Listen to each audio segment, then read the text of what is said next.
Praise the Lord. I am Amruta Joseph Sikvera. I am so happy to be with you. And today we are going to meditate. Jeremiah 33 verse 3. इर्मियाचा 33वा अध्याय 3रं वचन आज आपण पाहणार आहोत. तू मला हाक मार म्हणजे मी तुला उत्तर देईन. Hallelujah. Really what a great promise of Lord. खरंच खूप सुंदर असं प्रॉमिस देवाने आज आपल्याला दिलं आहे. देवाचं वचन आज तुम्हाला काय म्हणत आहे ते ऐक. माझ्या मुला, माझ्या मुली, तू मला हाक मार, माझा धावा कर, खूप विश्वासाने मला हाक मार म्हणजे मी तुला उत्तर देईन. म्हणून देवाला हाक मारणं, विश्वासाने हाक मारणं खूप गरजेचं आहे. आपण बायबलमध्ये पाहतो की मार्क शुभवर्तमानाच्या 10व्या अध्यायात आपण पाहतो की बर्तिमेय हा आंधळा भिकारी होता. तो वाटेवर बसला होता. त्याने असं ऐकले की येशू येथून जात आहे. तेव्हा तो मोठमोठ्याने ओरडून म्हणू लागला की अहो दाविदाचे पुत्र, माझ्यावर दया करा, अहो दाविदाचे पुत्र, माझ्यावर दया करा. तेव्हा त्या गर्दीत येशूला त्याचा आवाज ऐकू गेला. त्याची हाक ऐकून येशू थांबून म्हणाला, त्याला बोलवा. तेव्हा त्याला येशूकडे आणले. तेव्हा येशू त्याला म्हणाला की मी तुझ्यासाठी काय करावे अशी तुझी इच्छा आहे. आंधळा म्हणाला, मला दृष्टी हवी. येशू त्याला म्हणाला, जा, तुझ्या विश्वासाने तुला बरं केलं आहे. तेव्हा लागलेच त्याला दृष्टी आली आणि तो वाटेने येशूच्या मागे चालू लागला. हालेलुया. ह्या वचनातून आपल्याला काय कळतं? ह्या वचनातून खूप साऱ्या गोष्टी आपल्याला कळतात. पहिली गोष्ट म्हणजे त्या आंधळ्या बर्तिमेयने देवाला हाक मारली. त्याच्यामध्ये कुठेतरी एक विश्वास होता की येशू मला बरं करू शकतो, येशू मला बरं करेल, हा एक दृढ विश्वास त्याच्यामध्ये कुठेतरी होता. म्हणून तो येशूला त्या गर्दीत हाक मारू लागला की अहो दाविदाचे पुत्र, माझ्यावर दया करा, अहो दाविदाचे पुत्र, माझ्यावर दया करा, अशी हाक तो मारू लागला. दुसरी गोष्ट या वचनातून कळते ती म्हणजे त्या आंधळ्या बर्तिमेयने हाक मारली म्हणून येशू थांबला. येशू का थांबला? तर त्याची हाक ऐकून येशू थांबला. त्याची हाक येशूला ऐकू आली, त्याची आरोळी येशूला ऐकू आली म्हणून येशू थांबला.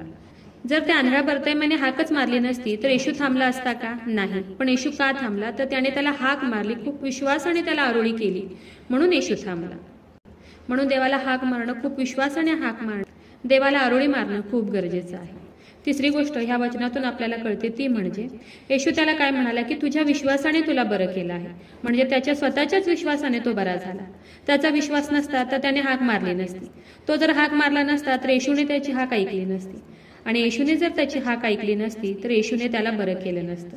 पण त्याने विश्वासाने हाक मारली म्हणून तो बरा झाला. त्याने विश्वासाने हाक मारली म्हणून येशूने त्याच्याकडे वळून पाहिले. त्याने विश्वासाने हाक मारली म्हणून येशू त्याच्यासाठी थांबला. म्हणून आज तुम्हीही खूप विश्वासाने देवाला हाक मारा, आरोळी मारा आणि म्हणा की अहो दाविदाचे पुत्र, माझ्यावर दया करा, अहो दाविदाचे पुत्र, माझ्यावर दया करा. अशी खूप विश्वासाने तुम्ही देवाला हाक मारा आणि विश्वास ठेवा की नक्कीच आज देव तुमची हाक ऐकेल, तुमची आरोळी आज त्याच्यापर्यंत पोहोचेल आणि तो तुमच्यासाठी सुद्धा थांबेल. काय करेल? तर तो आज तुमच्यासाठी सुद्धा थांबेल. म्हणून आज खूप विश्वासाने देवाला हाक मारा, आरोळी मारा, कारण देवाचं वचन सांगते की तू मला हाक मार म्हणजे मी तुला उत्तर देईन. देव आपल्याला असंच उत्तर देत नाही, तर आपल्याला पहिल्यांदा त्याला हाक मारावी लागणार आहे. अहो दाविदाचे पुत्र, माझ्यावर दया करा, अशी आपल्याला त्याला हाक मारावी लागणार आहे. तेव्हाच देव आपल्यासाठी थांबेल आणि बर्तिमेय सारखे अद्भुत कृत्य आपल्या लाईफमध्ये सुद्धा घडतील. कारण देवाचं वचन सांगते की देव काल, आज आणि उद्या सारखाच आहे. तो युगानुग सारखाच देव आहे.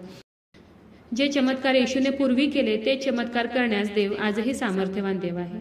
म्हणून आज खूप विश्वासाने देवाला हाक मारा. नक्कीच देव तुम्हाला तुमच्या प्रार्थनेचं, तुम्हाला तुमच्या हाकेचं, तुम्हाला तुमच्या आरोळीचं, तुम्हाला तुमच्या विश्वासाचं नक्कीच देव आज तुम्हाला उत्तर देईल. तर चला देवाच्या वचनावर विश्वास ठेवूया, त्याच्या वचनाला क्लेम करूया. नक्कीच या वचनाद्वारे देव तुम्हाला खूप खूप आशीर्वादित करू. खूप जणांना देवाच्या ह्या जिवंत वचनाची गरज आहे. खूप जणांपर्यंत तुम्ही देवाचं हे जिवंत वचन शेअर करा. देव तुम्हाला खूप खूप आशीर्वादित करू. शाल वी प्रे.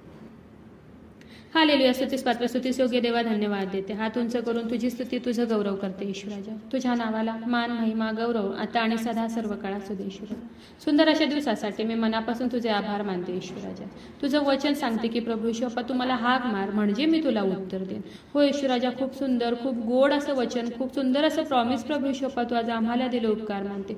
हो ईश्वराजा, प्रार्थनेमध्ये जेवढे जण तुला हाक मारत आहेत, तुझ्या वचनावर विश्वास ठेवलाय प्रभू ईश्वरा, तुला हाक मारत आहेत प्रभू ईश्वरा, त्या प्रत्येकाची हाक, त्यांची आरोळी तू आज ऐक प्रभू ईश्वरा आणि त्यांना त्यांच्या प्रार्थनेचं उत्तर दे प्रभू ईश्वरा. तुझ्या वचनावर विश्वास ठेवण्यासाठी देव बाप्पा तू त्यांना मदत कर, सहाय्य कर ईश्वराजा, दया कर. माझा विश्वास आहे ईश्वराजा, तू माझी प्रार्थना ऐकलेली. आग्रहाची विनंती करत आहे प्रभू येशू, जेवढे प्रेयर रिक्वेस्ट आले तुझ्या हातात देते. प्रत्येकाची प्रत्येक गरज नासरेत कर येशू तुझ्या नावात तू पूर्ण कर. आग्रहाची विनंती करत आहे प्रभू येशू, जेवढे लोक आजारी आहेत, त्रासात आहेत, संकटात आहेत, हॉस्पिटलमध्ये आहेत प्रभू येशू, त्या प्रत्येकासाठी विनंती करत आहे. तुझं स्वर्गीय सामर्थ्य तू त्यांच्याकडे पाठवून दे देव बाप्पा, आणि तू त्यांना स्पर्श कर आणि बरं कर प्रभू येशू. आग्रहाची विनंती करत आहे प्रभू येशू, जेवढ्याने तुझं आजचं हे वचन ऐकलंय, तुझ्या वचनावर विश्वास ठेवलाय, तुझ्या वचनाला क्लेम करत आहे, या प्रार्थनेमध्ये तुला हाक मारत आहेत, आरोळी करत आहेत प्रभू येशू, तुझ्या चरणाजवळ आलेत प्रभू येशू, लीन नम्र होऊन दे बाप्पा, तुला हाक मारत आहेत प्रभू येशू. त्या प्रत्येकासाठी विनंती करत आहे. त्यांच्या शरीरामध्ये असलेल्या सर्व रोगांना मी नासरेत कर येशू ख्रिस्ताच्या नावात आज्ञा करत आहे, कमांड करत आहे. शरीरातील सर्व आजार, दुखणं, व्याधी, रोग प्रभू येशूच्या नावात आज निघून जाऊ दे. नासरेत कर येशूच्या नावात शरीरातील सर्व रोग आज निघून जाऊ दे. हो दे बाप्पा, तू त्यांना स्पर्श कर आणि बरं कर प्रभू येशू. माझा विश्वास आहे येशू राजा, तू माझी प्रार्थना ऐकलेली. आय प्रे in the mighty name of Jesus. Amen.